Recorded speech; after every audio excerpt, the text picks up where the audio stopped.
from him directly. He's a great Hindu-American intellectual, born and educated in Delhi. Later on, he had his PhD in USA. He worked in the corporate world and also was a very successful entrepreneur in telecommunications. He also lived in Southern California for a few years, but later on moved to the East Coast, and currently, for over 15-20 years or so, he has been in Princeton, New Jersey. He decided to retire from his corporate world with this conviction that maybe there is no end to earning, so maybe the rest of my creative life I would like to dedicate for the field of dharma and dharmic civilization. So in 1995, with all the money he earned, he created a foundation and started devoting a major part of $200,000-300,000 or so each year for supporting various types of research activities and educational activities. So close to over 200 research projects he has funded, especially for the study, presentation and protection of Hindu civilizational issues. Several book series also have come out of that research, and several university-based programs also have been funded. Just one or two examples will be, there was a visiting professorship at Harvard. Professor Arvind Sharma was holding that chair for 1 year, and that was one of the important entry for the study of Hinduism at Harvard. Similarly, at Rutgers and University of Pennsylvania, University of California, University of Hawaii, whole range of universities he has funded various projects. Extremely hardworking in the field he has chosen. I have known him from 2004 and had opportunity to spend several weekends with him. What impressed me is, yesterday I was telling somebody in Northern California that when you think about a new trend in the field of charity, for example, all the older foundations used to be satisfied by giving money, whereas Bill Gates set a new trend. His trend was he will himself dive into the field, go to the depth of the matter, and really understand the very core of the issue and try to bring about some change. That is the style of Rajeev Malhotra. 10, 12, 14 hours a day, he would study, he would really grapple with some of the critical strategic issues and the complex subtleties and nuances, and to understand that and to how to frame the discourse, how to bring about a change. Probably one of the unique characteristics of him is he always says that just scholarship for the sake of scholarship is not enough. Scholarship for change of game changer. What will change a paradigm? That has been his consummate passion. And maybe just to give one very noteworthy example was the amount of anti-dharmic, anti-Hindu scholarship that was blatantly carried out in American academia. Many people would feel it, but maybe at the most very sentimentally, emotionally, in a little haphazard way, raise some voice, but without being very effective. Probably he was one of the first person who very meticulously studied and took them on. In fact, many of the academicians you talk to, they acknowledge that some distinct shift in the trend occurred. So much so that now people are a little scared. I mean, even talking to some of the people on the other side. So they feel that they just, it cannot be taken for granted that you can say anything and get away with it. So that type of a very rigorous, very bold, very courageous scholarship, he has been the pioneer of that. One of his first book was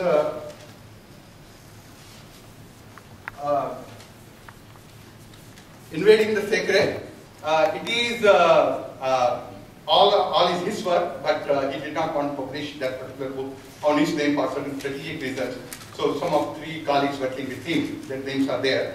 But this is a book capturing the essence of the way Hinduism is taught in American academia. I think very worth reading book. We don't have enough copies. There are only 3 copies here, but later on you can order. If somebody wants, kindly consider taking that. His more recent book is what is called Breaking India. It's a very startling title, and even some people may feel even bothered about why such a name is given, but maybe he will explain it a lot better. Maybe just to shake us up out of our slumber, that instead of taking a very indifferent and very passive and complacent stand, that the whole civilization can be on fire, and a certain amount of vigilance and awakening is necessary. From that point of view, for the last 5 years, whatever research he has done to study the role and the function of the Western academic institutions, be it universities, be it think tanks, be it the Western churches, Western governments, and not just making some sweeping statements, but very thoroughly documented. That type of, the result of that type of research is Breaking India. It's a big book, but don't get scared. But anybody who has any genuine concern for India and Indic civilization, really it is worth reading. We're hoping to bring out in a smaller version of 100 page also. But I think best to respect when you sufficiently document your position, and it is a very thorough research book. So actually today's occasion is mainly to listen to Rajeev Malhotra for the broader civilizational context of what Samuel Huntington would call it the clash of civilization. So where does the Indic civilization, the Dharmic civilization stand in this clash of, in this Kurukshetra? So he would enlighten us on that as a broader framework, and within that, then he will more comment about the major theme that is being addressed in this book. So kindly, there are enough copies. I know already some 35-40 people have bought the book, some people have tried to read it also. I sincerely urge everybody to at least carry one copy and try to spend some time to read that. In fact, he's working on several other books also. I think tirelessly, this one single passion that we as the inheritor of the great civilization, that the world not to miss by this also becoming an object of a museum, like many other civilizations have become. And we cannot just take it for granted that, oh, it has survived 5,000 years, it will survive. So we will have to do our part also. And in this intellectual Kurukshetra, he, in my humble opinion, stands like a Arjuna. And so what really always struck me about him is a crystal clear, a clarity of thought, a very bold, courageous and confident exposition of ideas, and willing to take on intellectually. I think there was, in 2002 in England, one of the universities which was concerned about the type of difficulties going on between the Hindu-Indian community and the academia, and they invited some 10 best-known scholars in the field to discuss all the storm raised by him. So initially they wanted to speak behind his back, but at the persuasion of one of the scholars, they agreed to invite him also. They gave him half an hour, and then there was, just like I'm reminded of like a Chakravyuha, but although a different Chakra. So like Abhimanyu, he was sitting in the center. There were 10, 12 scholars sitting around. But the chair was very considerate. So after he finished half an hour, he said, no, we would like to hear more. So about an hour and a half he went on. And most of the scholars said, because I think he always likes to prepare it thoroughly, nothing, anything sloppy presentation. So they said that, well, we'll have to rethink our positions. Practically there was no much response from any scholar who were viciously against him. It's like all the Kauravas ready to attack him, that type of thing. But after his presentation, practically nobody did it. So maybe without taking too much of his precious time, I would like to invite Rajeev Malhotra for sharing his thoughts.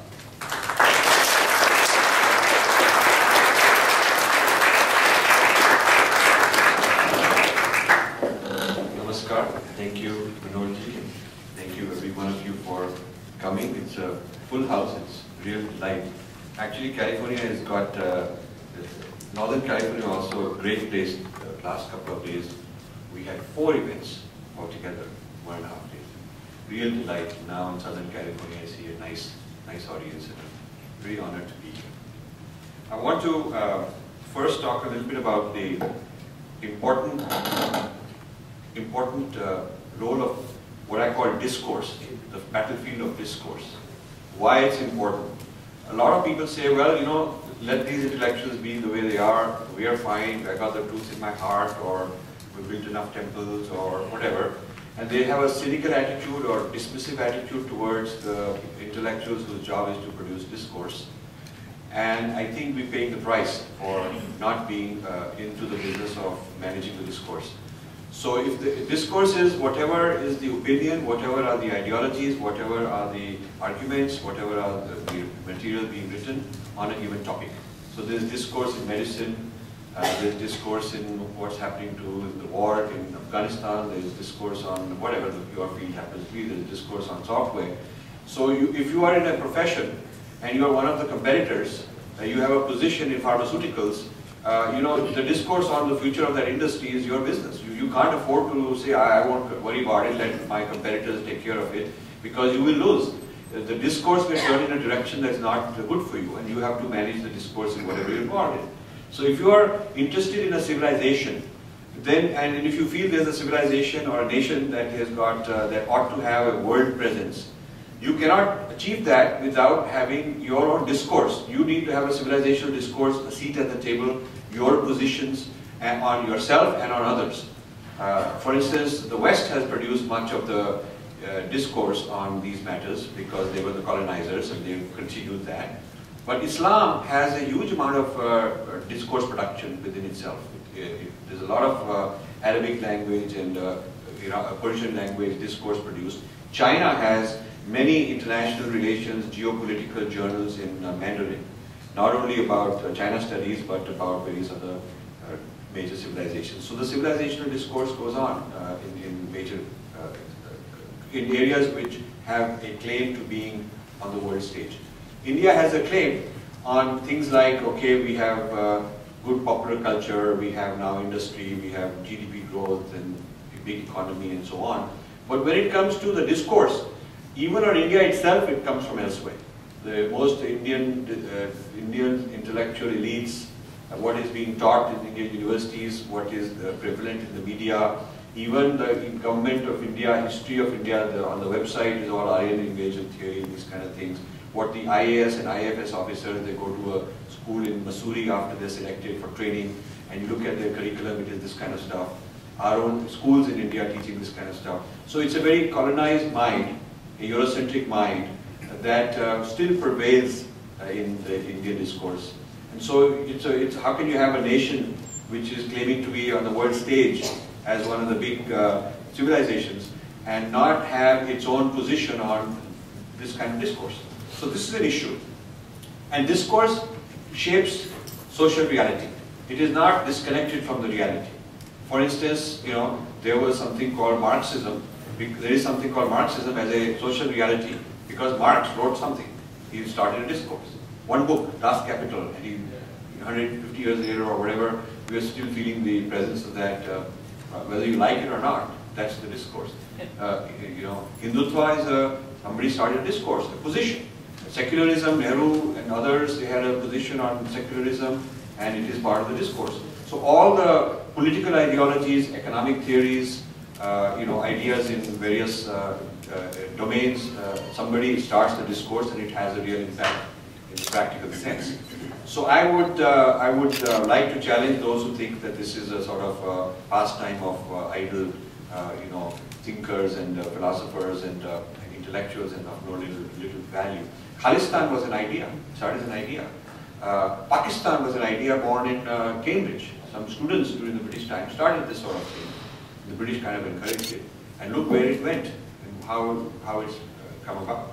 So the neglect of discourse means that someone else will happily take care of it for you. And you kind of outsourced your own future. You've outsourced your own PR. It's like giving the PR to your competitor and saying, please do my PR for me, this sort of thing. And when you explain it in terms of a competitive arena, a Kurukshetra, then most Indians being very competitive in their field can understand why discourse needs to be managed and not neglected. So that's the first point, that discourse shapes social reality. It may take time to do that, but eventually it does shape social reality. All the movements, this Dalit movement, the discourse started on Dalits, which wasn't there 100 years ago. It wasn't there. The whole Dravidianist identity, in the year 1800, such an identity did not exist. It was started by Robert Caldwell and others. The missionaries came, they started this idea.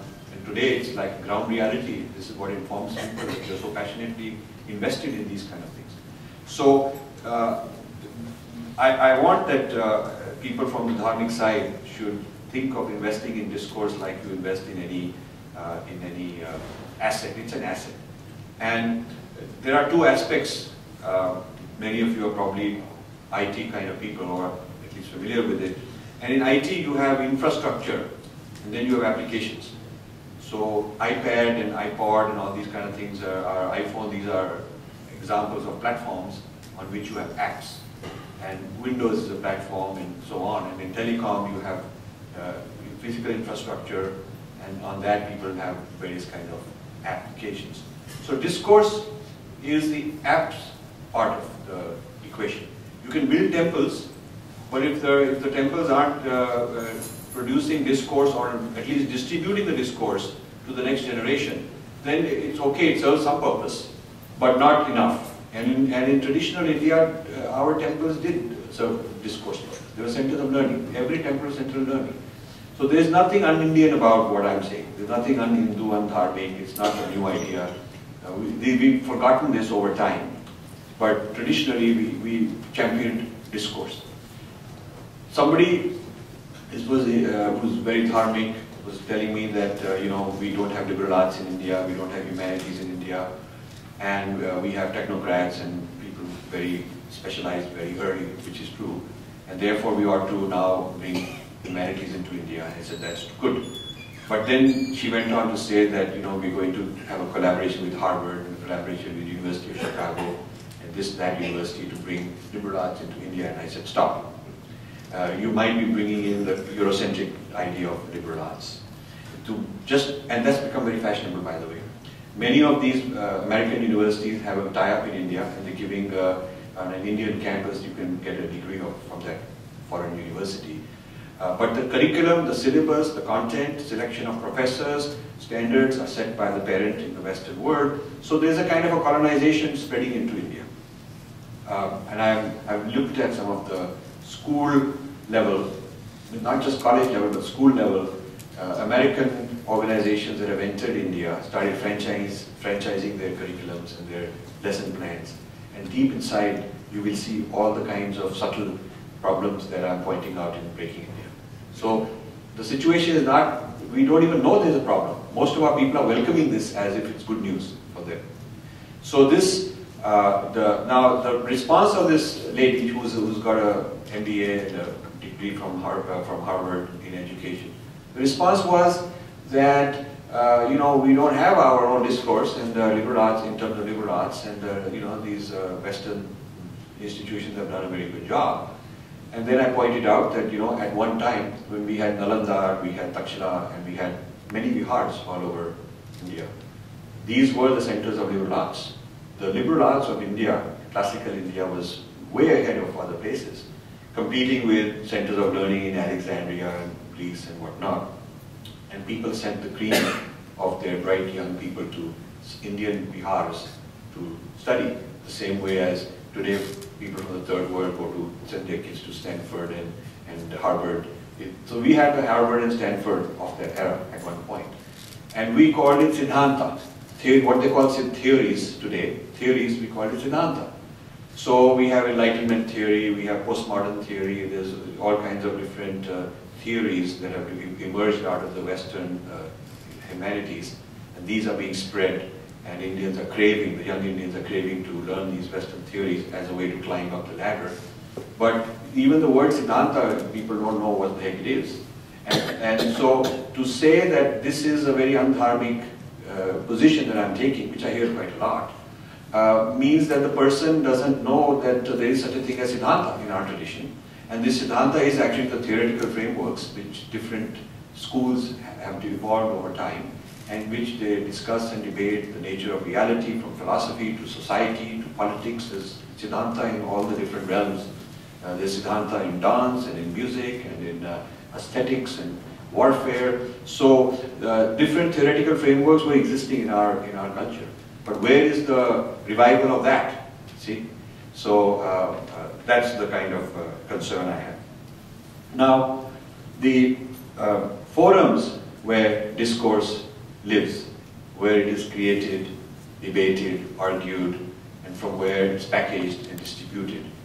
These forums are multiple. They're not only universities and academics. For instance, media is a center where discourse spins around. Think tanks. India has hardly any independent think tanks, but the US has many think tanks. Seminaries where they do discourse production from their point of view. I asked the head of one of the largest sampradayas, and I don't want to mention names for just, I'm making a point. The book contains a lot of named people that I'm after, so I'm not afraid to name people. But since I'm making a quick point, I'll just tell you the point itself. One of the largest Hindu sampradayas head, I asked this Swamiji that how much do you spend teaching, how much time do you spend teaching comparative religion when you are training new sadhus, new swamis? They have a 2-year program to train new swamis. So it's sort of like the role of a seminar in this country. And he said, we don't need to do that. Why do we need to worry about others? Truth is in our heart. We know the truth. Why should we worry about what others are doing? You know, this sort of an attitude. Zero on comparative religion. So then I told him that, but you know, Swamiji, when you teach Vedanta, you are teaching the Purva Paksh between the Vedantins and the Buddhists. You are teaching the Purva Paksh between various schools of Vedanta. Purva Paksh means how one sees the other's point of view, and analysis and interpretation of the other's point of view. And Purva Paksh should be the foundation of interfaith discussions, should be the foundation of comparative studies. And Purva Paksh was at the core of our civilization, doing Purva Paksh on each other. So, but when the when Christianity entered, we did not do Purva Paksh of Christianity. When Islam entered, we did not do enough Purva Paksh of Islam. When Enlightenment, secularism, postmodernism have entered, we haven't done enough Purva Paksh of those. Dismissing it flippantly or angrily is not Purva Paksh. Purva Paksh means you really have to sit down and understand the whole theoretical framework that they're working from, and then give a response to it. So I said, where you are teaching Vedanta, you teach Purva Paksh of Buddhists? He said, yes. So I said, that's because in those days that was the other, that was the competitor. So today it's irrelevant because there's no Buddhist knocking at the door trying to get in and throw you out and so on. The threats you're facing are from other points of view. So it is those points of view that you should study. He had no answer to that. But this is a very common finding that the gurus, acharyas, and the civic leaders are unread, undereducated when it comes to understanding Western civilization or Islamic civilization or Chinese thought, any of the other major contenders. We just haven't done enough Purva Paksh. That's all a matter of being absent at the discourse forums. And discourse is also a question in the schools. There's a whole school system discourse. And then there's public intellectuals. A lot of discourse, like Thomas Friedman writes, "The world is flat," and it changes a huge amount of perception on India and helps India's outsourcing because he really helped that a lot. Now, he's not some academic guy, he just wrote a very important book. So you see that a lot of people who shifted the discourse were public intellectuals. Gandhi was public intellectual, not a professor somewhere. But he had the originality, he had the popularity, he had the ability to communicate, write, and change the way of thinking of people. Nehru, who pretty much invented the Indian idea of secularism, which is a different idea than Western idea of secularism. He was not an academic guy. He was basically a public intellectual. So discourse creation and management happens in many kinds of institutions. And individuals who are not part of any institution are some of the greatest producers of discourse in history. If you look at who are some of the people who shook up the world, they were just independent thinkers because they can be very creative and very original and not be worried politically about the consequences. So